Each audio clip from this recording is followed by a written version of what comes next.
Welcome to Not So New News, where we discover what is hidden in newspapers from 100 years ago. Today's article comes from the town of Whitesburg and appeared in Letcher County's oldest newspaper, the Mountain Eagle.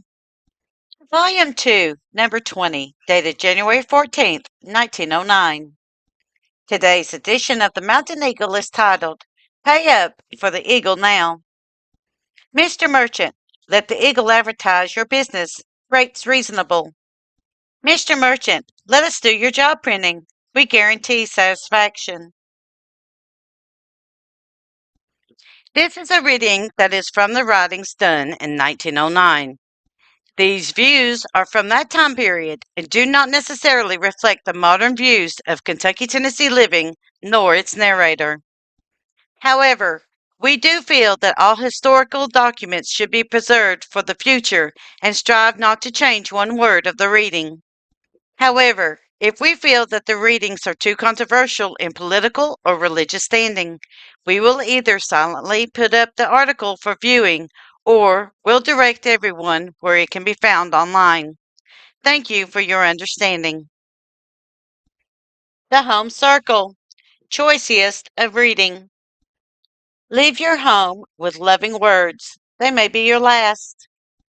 Love is the best and strongest thing on earth, but impatience can and often does kill it. Speak kindly. It cheers and encourages the downcast, the sorrowing, the often wakens the erring to earnest resolves to do better. Parents are often indebted to their children for the constant incentives to noble living, for the perpetual reminder that you do not live in yourself alone. For their sakes, you are admonished to put from you the debasing appetite, the unworthy example of impulse, to gather into your lives every noble and heroic quality, every tender and attractive grace. Many of us find life hard and full of pain. The world uses us roughly. We suffer wrongs and injuries. Other people's clumsy feet tread upon our tender spirits. We must endure misfortunes, trials, and disappointments. We cannot avoid these things, but we should not allow the harsh experience to deaden our sensibilities or make us stoical or sour.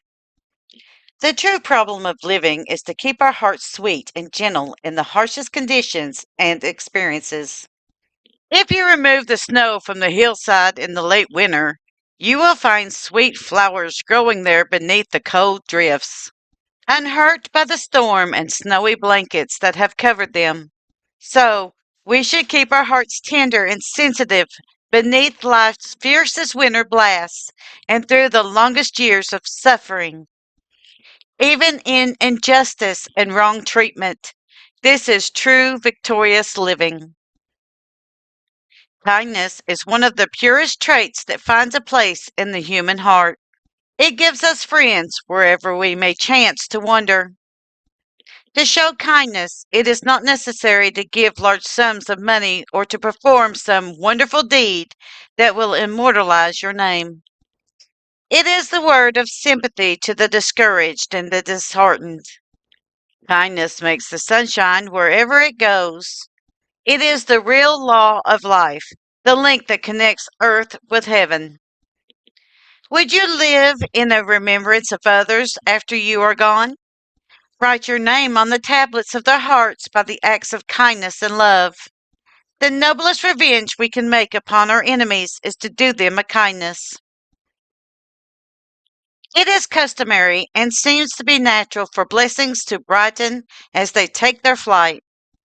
The little hour of joy that was yesterday's portion, brief and humble, though it may have been, becomes of a roseate hue and fourfold important when viewed in the flattering lights of retrospection. Countless numbers of us are chanting the burden of that tender lay. Quote, backward, turn backward, O time in thy flight, make me a child again, just for tonight, unquote. And to many the desire is largely prompted by visions of lost opportunities and misspent lives.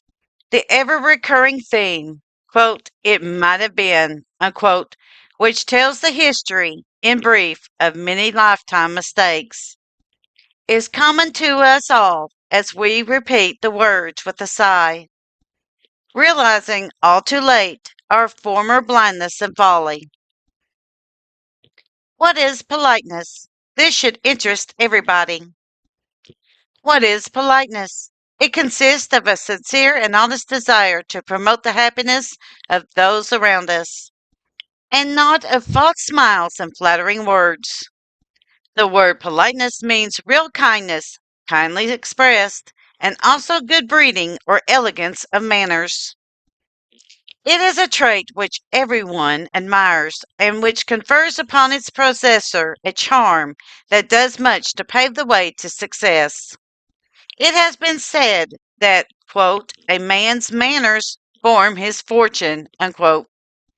Whether this is really so or not, it is certain that his manners form his reputation. If his manners come directly from a kind heart, they will please, though they be destitute of graceful polish. Politeness is much required at home as elsewhere. We should do things willingly and cheerfully. Small acts of kindness make life more pleasant and desirable. They make the difficulties of life seem more trifling and help wipe away the tears of sorrow. We should always show the greatest politeness and deference to our friends and parents. Some persons are polite everywhere but at home. There, they are rude indeed.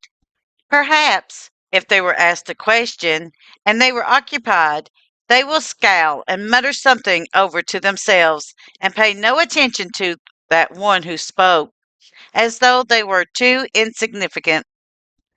How does it sound to hear a person say yes and no to everyone, especially to their seniors? There is scarcely anything more important in a child than good breeding.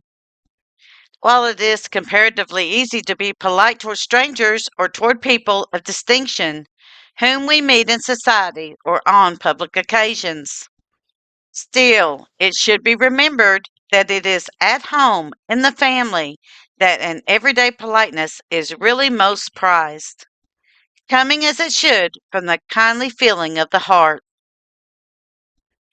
This concludes today's reading of the January 14th, 1909 Mountain Eagle. We at Kentucky Tennessee Living would like to thank you for your continued support as we bring to you the history of the Appalachian Mountains.